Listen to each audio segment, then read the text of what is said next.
So, people, Girona 1, Arsenal 2, and Arsenal secure qualification to the last 16 of the Champions League. I won't say in emphatic style. They kind of stumbled over the finish line in the end. Some very positive performances and some not so positive performances. But Arsenal got the job done in the end. They finished third in the Champions League new format. And potential draw in the last 16. The four opponents: AC Milan, Juventus, Feyenoord, and PSV Eindhoven. AC Milan, Juventus, Feyenoord, or PSV. I think really you would rather get one of the two Dutch teams.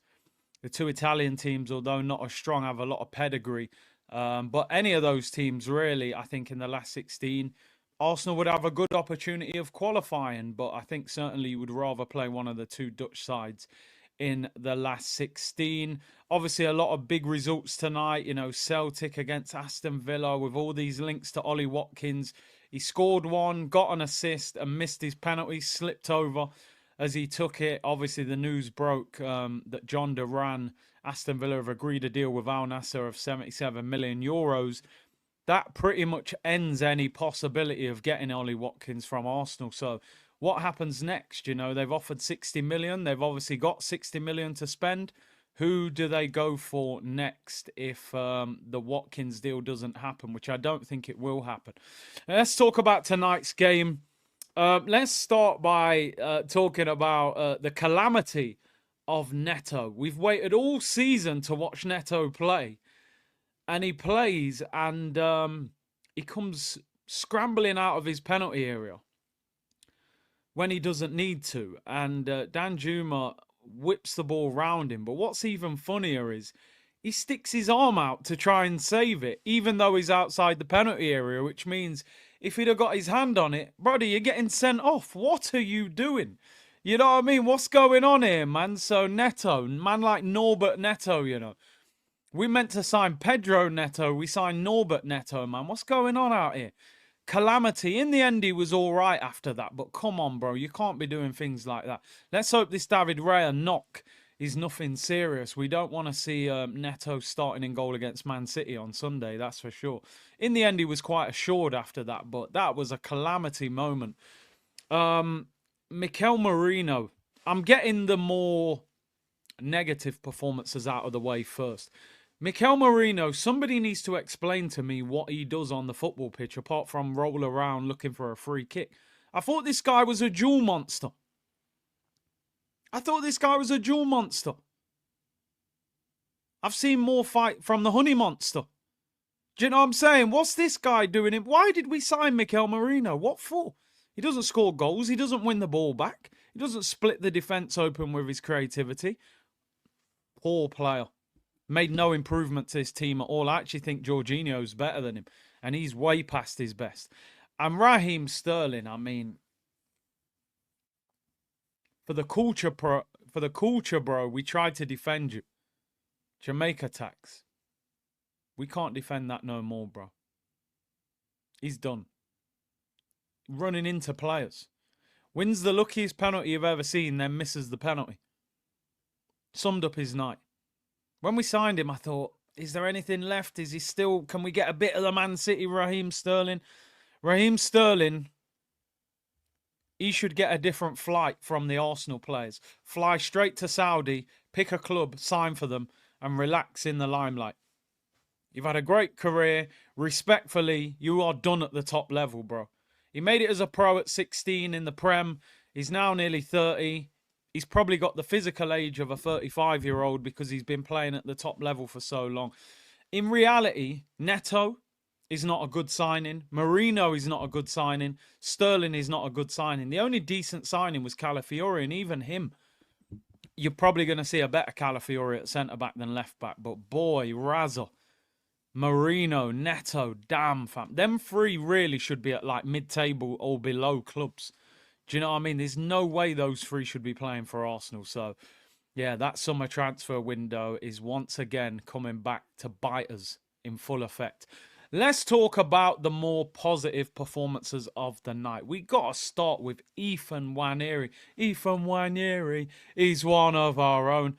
I mean, What a finish. Iron Robben-esque finish, people. You know, letting the defender think, when am I going to cut inside? He cuts inside, bends it into that far bottom corner. Great finish. 17 years of age. I have to say, people, I don't think this season's been overly exciting or entertaining as an Arsenal fan, and certainly the transfer window was a huge disappointment.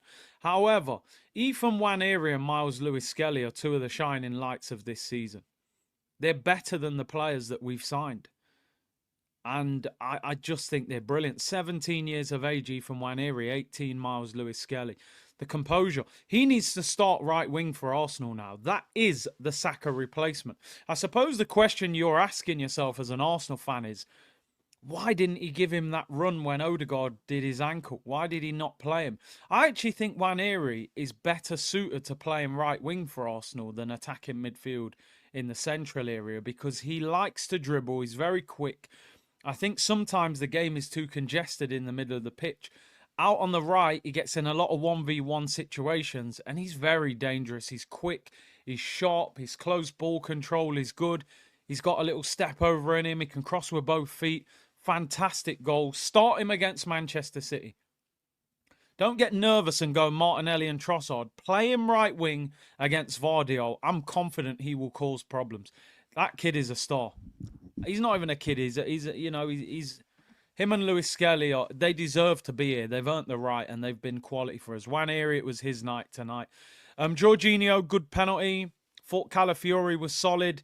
Kivior got done once in the first half. I didn't like it. He looked very weak for a centre-back. You expect centre-backs to be big and strong. He got brushed off the ball very easily. Still don't think Kivior... I'm very surprised he's still at the football club, if I'm being honest. Thomas Partey at right back, I don't know how many times you need to put your hand on something, on the radiator, to realise how hot it is before you realise it's burning your hand. Like, do we not understand that Partey at right back doesn't work? Like, it doesn't work. I mean, they played a through ball from their own half. It split our defence. Partey's trying to recover, and then Neto was doing, his Superman routine. I mean, he comes off at half-time. Hopefully it wasn't an injury. Timber came on. He was solid. Like I said, Jorginho, good penalty. Trossard up front was okay. Sterling, we've spoken about. We don't want to speak about that anymore. And then, obviously, Rice, Havertz, and them came off the bench. So, listen, all in all, we got the job done. Feyenoord or PSV, AC Milan. Who was the last one? Juventus. AC Milan, Juventus, PSV and Feyenoord. They are our 4 potential opponents in the last 16. Manchester City are guaranteed to either play Bayern Munich or Real Madrid. So there's going to be a few big clubs or, getting knocked out in this next round. So it'll be interesting. But listen, Arsenal get the job done. Nwaneri, massive positive. Great goal for him. Jorginho chips in. What I will say now, before we enter the next stage of the Champions League, we need to see 1 or 2 new players playing for this Arsenal team before we go back to that next stage. I think we need at least 2. But we need somebody real quality to come into that attack. It doesn't look like it's going to be Watkins, but if you've got 60 million plus in that kitty, you need to go and spend it on someone else. Go and buy Osimhen. Go and buy Gyökeres. You've got to get someone in. We know the manager likes Sesko. If you can get Matisse Tell on loan or somebody else and then get a quality striker, I think we would see that as a positive window. I still wouldn't mind Douglas Luiz coming in on loan. I think he's better than Marino, that's for sure. But maybe they'll wait till the summer to address the midfield. Big up to everyone locked in. Big up. We hit 89k subscribers tonight. Always appreciate the support of the C Unit community. I'll be back tomorrow. Hit the like button and subscribe. Let me know in the comments who was your man of the match. What do you think regarding the Ollie Watkins situation? Does John Duran go into Al Nassr, squash any opportunity of that deal? And knowing that we've got at least 60 million, where would you go and put that money now? What player would you try and bring in? We have to get someone in before the deadline closes. Big up the community. Arsenal qualify, and let's see how we get on in the knockout stage, people. Take care, everyone. I'll see you all soon, people. Bless.